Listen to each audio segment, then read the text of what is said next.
बलभद्र सुभद्राभ्यां श्री जगन्नाथयते नमः। आपण माने जानि छंती आज ज्येष्ठ पूर्णिमा। एही ज्येष्ठ पूर्णिमाटी हेउची देवस्नान पूर्णिमा।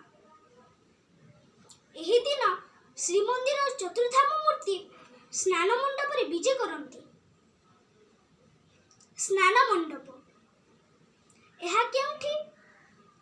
एहा आनंद बजारर शेष मुंडक बाम पटे रहिछि। एही दिन सुनाकूपर 108 गरा जल आसी चतुर्धाम मूर्ति को स्नान करा जाए।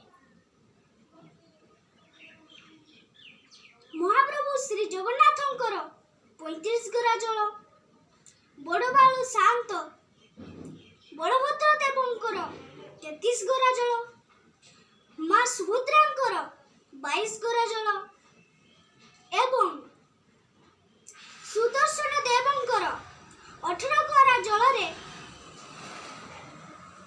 स्नान नीति संपन्न होइथाय। एहा परे चतुर्धाम मूर्ति गजानन बेशरे भक्त मानकु दर्शन देइथांती।